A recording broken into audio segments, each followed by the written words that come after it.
तो मैं कह रहा हूँ ना J1 J3 बता देना क्या है, आप खुद ही बता दो। मेवाराम जी को मैं पूछता हूँ, आप खुद ही बता दो। J1 J3 ऊंचे दाम पे जो टेंडर लिए, ये जैन कंस्ट्रक्शन कंपनी किसकी है? श्रीमान जी बता दो, पता लग जाएगा जनता को। ठेके भी जैसे PWD के हुए ना, मेवाराम जी ने कहा ना, घोड़ामलानी डिवीजन में PWD में जो हुए ना ठेके जैन कंस्ट्रक्शन कंपनी, वैसे हो जाएंगे। ये माननीय विधायक जो छाती पीट रहे हैं, अपने आप को जननायक बना हुआ घूमता है तो वो खलनायक वही कर रहा है। पूछो उनसे। 501 रुपये में एक भी 69A का पट्टा बाड़मेर नगर परिषद ने दिया है तो मुझे बता दे। श्रीमान अशोक गहलोत जादूगर है तो ये जादूगरी वहाँ तो दिखा के आए, 77 की 17 करके आए। तो राजस्थान में प्रतिदिन 17 महिलाओं के साथ में बलात्कार हो रहा है। उप मुख्यमंत्री था, उसके खिलाफ देशद्रोह का मुकदमा दर्ज कराया। अगर पेट्रोल और डीजल के लिए केंद्र सरकार जिम्मेवार होती तो यूपी में भी ये पेट्रोल के दाम 108 रुपये होने चाहिए। बाबूलाल कटारा आरपीएससी का सदस्य, किसने बनाया बाबूलाल कटारा को आरपीएससी का सदस्य? उसका ही सदस्य भ्रष्टाचार में भी लिप्त है, पेपर लीक करता है।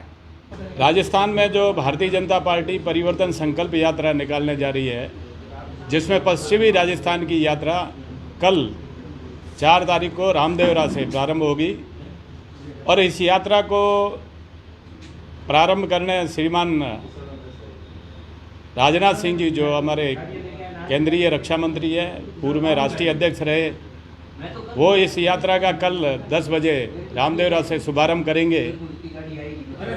तो कल 4 तारीख को ये यात्रा रामदेवरा से प्रारंभ होकर और फिर शाम को जैसलमेर पहुंचेगी। जैसलमेर में रात्रि विश्राम रहेगा।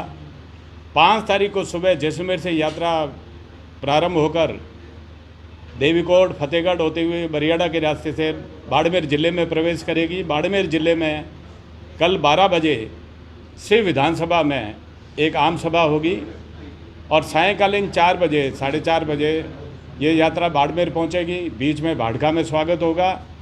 बाड़मेर में अपने जो महावीर पार्क के पीछे जो स्थान है वहाँ पे बाड़मेर की आम सभा होगी और उसके रात्रि विश्राम 5 तारीख का रात्रि विश्राम बाड़मेर में रहेगा। 6 तारीख को ये यात्रा प्रारंभ होकर चौटन विधानसभा में पहुंचेगी। चौटन विधानसभा में उससे पहले दूधवा में वहाँ स्वागत होगा। चौटन में आम सभा होगी। फिर उसके बाद में 6 तारीख को ये घोड़ामलानी विधानसभा में धोरीमन्ना में प्रवेश करेगी। रात्रि विश्राम घोड़ामलानी में होगा। 7 तारीख को ये यात्रा बायतू विधानसभा में बायतू गांव में इनकी एक आम सभा होगी। कुल मिला के ये यात्राएं जो हमारी निकल रही है, ये यात्रा 200 विधानसभा में जाएगी। राजस्थान के चारों दिशाओं में अलग अलग यात्रा निकल रही है, लेकिन पश्चिम राजस्थान की जो यात्रा है ये रामदेवरा से निकलेगी और हर विधानसभा में एक आम सभा और रास्ते में जो बड़े कस्बे बड़े गाँव जो पड़ रहे हैं वहाँ स्वागत। ये है यात्रा का उद्देश्य है। आपको ध्यान ही है, विधानसभा चुनाव आने वाले हैं नवंबर दिसंबर में, कभी भी विधानसभा चुनाव ड्यू है जो होंगे। विधानसभा चुनाव से पहले यात्राओं के माध्यम से हम जनता को बताना चाहते हैं कि ये अशोक गहलोत की भ्रष्ट सरकार ने, जिसने जंगल राज कह दो, कुशासन कह दो, किसानों के साथ धोखा किया, युवाओं के साथ धोखा किया, आम जन के साथ में धोखा किया, गरीब के साथ में धोखा किया, महिलाओं के साथ में किस प्रकार से अत्याचार हो रहे हैं। आज ही आपने अखबार में पढ़ा होगा कि प्रतापगढ़ में भी एक महिला को निवर्स्त करके घुमाया गया। और आप अखबार में जैसे ही अखबार सुबह खोलते हैं, सुबह खोलते ही पहले तो किसी न किसी महिला की हत्या, बलात्कार और छेड़छाड़ ऐसी घटनाएं आज दिन हो रहे हैं। नेशनल क्राइम ब्यूरो के अगर आंकड़े देखें तो राजस्थान में प्रतिदिन 17 महिलाओं के साथ में बलात्कार हो रहा है। और श्रीमान अशोक गहलोत जो अपने आप को गुड गवर्नेंस की बात करते हैं, गृह मंत्री भी वो स्वयं हैं और अपने ही इस कार्यकाल के अंदर जो इनके मुख्यमंत्री का कुर्सी का झगड़ा चला सचिन पायलट के, मैं बनना चाहता हूं, सचिन पायलट ने विद्रोह किया तो श्रीमान अशोक गहलोत जो स्वयं गृह मंत्री भी है, उन्होंने अपने 18 विधायक, उनमें से सचिन पायलट भी साथ में, जो इनका उप मुख्यमंत्री था, उसके खिलाफ देशद्रोह का मुकदमा दर्ज कराया। अब ये गुड गवर्नेंस है? ये क्यों बेवकूफ़ बना रहे हो? अभी मैं सुन रहा था कि श्रीमान अशोक गहलोत जादूगर है, तो जादूगरी मैं बता रहा हूँ ना कैसे जादूगर है। अभी 2022 के चुनाव हुए, हमारे स्टेट लगता हुआ स्टेट गुजरात, मैं भी बनासकांठा में 3 महीने राजस्थान प्रवासियों का प्रभारी के नाते मैं 3 महीने गुजरात रहा, बनासकांठा। कांग्रेस के जो वहाँ के पर्यवेक्षक जो प्रभारी वो कौन थे? श्रीमान अशोक गहलोत गुजरात में कांग्रेस के प्रभारी के नाते काम देख रहे थे। परिणाम क्या आया?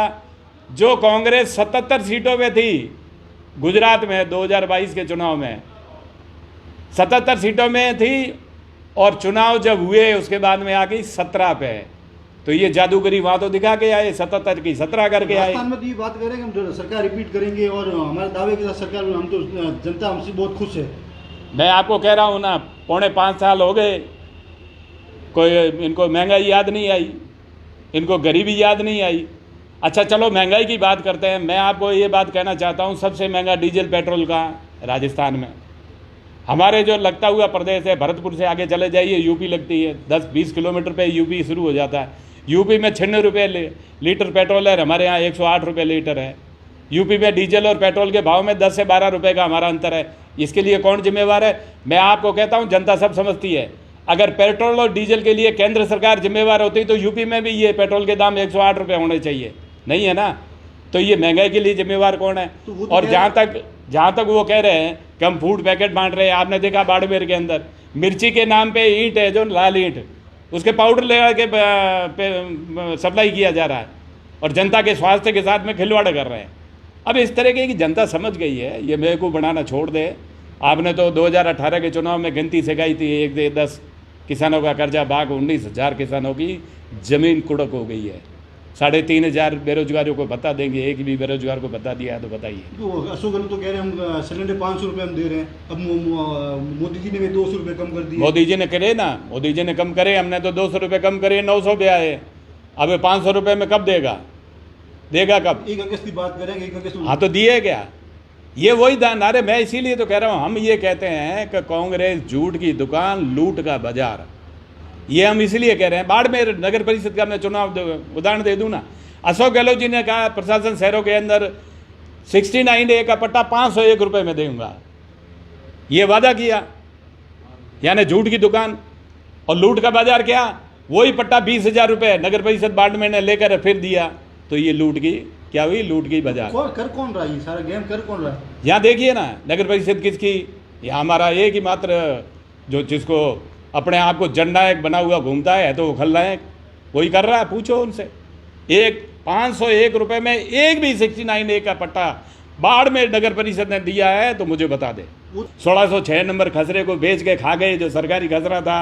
इसके खुद के परिवार में J1 J3 जो नगर परिषद का ही प्लॉट था, नगर परिषद महावीर नगर कॉलोनी का प्लॉट था, उसको कृषि भूमि बना के पट्टे दे दिए। ऐसे कारनामे किए है ना। तो वो तो कहते हैं कि भाई मेरे ऊपर कोई अगर भ्रष्टाचार, वो तो फालतू आरोप लगा रहा है कि एक भी सिद्ध करके बता दे, मैं इस्तीफा दे दूंगा। तो मैं कह रहा हूँ ना, J1 J3 बता देना क्या है? आप खुद ही बता दो। मेवाराम जी को मैं पूछता हूँ, आप खुद ही बता दो J1 J3। और जहाँ तक भ्रष्टाचार के आरोप है, हम नहीं लगा रहे। 17 मार्च 2021 राजस्थान विधानसभा, माननीय हेमाराम जी अपनी विधानसभा, गोड़ामालानी विधानसभा के अंदर PWD डिवीजन के अंदर जो टेंडर हुए, सड़कों के टेंडर हुए, जिसके अंदर जैन कंस्ट्रक्शन कंपनी ने ऊंचे दाम पे जो टेंडर लिए, ये जैन कंस्ट्रक्शन कंपनी किसकी है? श्रीमान जी बता दो, पता लग जाएगा जनता को। इनका जवाब दो ना। जब विधानसभा में हेमाराम जी 2021 में कहते हैं कि इसकी जाँच CBI से करानी चाहिए, हम भी अभी कह रहे हैं कि हम आए तो जांच केंद्रीय एजेंसी से कराएंगे। CBI वगैरह जो केंद्रीय एजेंसी आएगी, जांच कर लेगी, दूध का दूध, पानी का पानी हो जाएगा। तो से जनता बीजेपी को वोट दे देगी। हम हमारा पक्ष रखेंगे, जनता के सामने जाएंगे। हम तो जा रहे हैं, मैं स्वयं में जो 300 बूथ है, लगभग 150 बूथों में मैं खुद गया हूँ। हम जा रहे हैं, जनता के बीच में बता रहे हैं। राजस्थान के अंदर असफल जो है कांग्रेस सरकार की नाकामियाँ बता रहे हैं। पेपर लीक हो रहा है।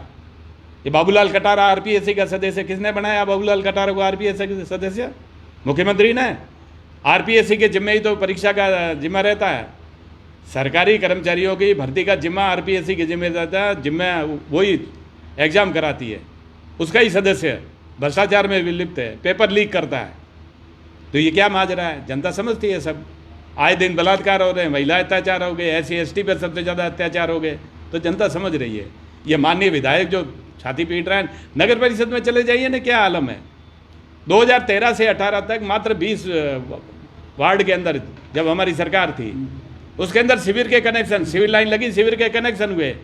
आज शहर के 55 वार्ड है, बाकी कितने 35 वार्ड में क्या स्थिति है? सिविल लाइन नहीं है। अभी बारिश हुई, बारिश से हमारा जो लोअर जोन है, चाहे विष्णु कॉलोनी हो, बलदेव वो नगर तो हो, कह रहे हैं ठेके निकाल दी, उनके स्वीकृति भी हो गई, टेंडर हो गए सारे अरे काम। कराओ ना भाई, ठेके अभी याद आ रहे हैं। बारिश के मौसम में लोअर जोन में पानी इकट्ठा होता है तो आप जाओ ना जनता, वो तो कहेंगे ही, वो तो अभी कहेंगे कि हमने वो क्या 35 वार्ड के वो भी निकाल दिए। ठेके भी जैसे पीडब्ल्यूडी के हुए ना, हेमाराम जी ने कहा ना, घोड़ामलानी डिवीजन में पीडब्ल्यूडी में जो हुए ना ठेके, जैन कंस्ट्रक्शन कंपनी, वैसे हो जाएंगे ठेके। सिर्फ बातें ही करते हैं। सामने पड़ा है, मेरे को कहने की जरूरत ही कहाँ है। फूड पैकेट बांट रहे हैं, अभी बाड़मेर में ही देख लो, आपने मीडिया ने ही आपने बताया ना कि लाल मिर्च की जगह क्या है, ईंट का पाउडर सप्लाई किया जा रहा है, जनता के साथ में है, जनता के स्वास्थ्य के साथ में खिलवाड़ हो रहा है। जनता समझती है, सब जनता जानती है। 2013 के चुनाव से पहले इन्होंने फ्री जो दवाई का नारा दिया था, भीड़ उमड़ी थी, ठीक है ना, और जब चुनाव हुए तो क्या स्थिति हुई, 21 सीटों पे सिमटी कांग्रेस और हमें 163 आई। वही 2013 का इतिहास 2023 में दोहराया जाएगा। हम पुनः प्रचंड बहुमत आएगा और कांग्रेस इस बार मान्यता प्राप्त विपक्ष भी दल नहीं बन पाएगी राजस्थान में, ही ध्यान रखना।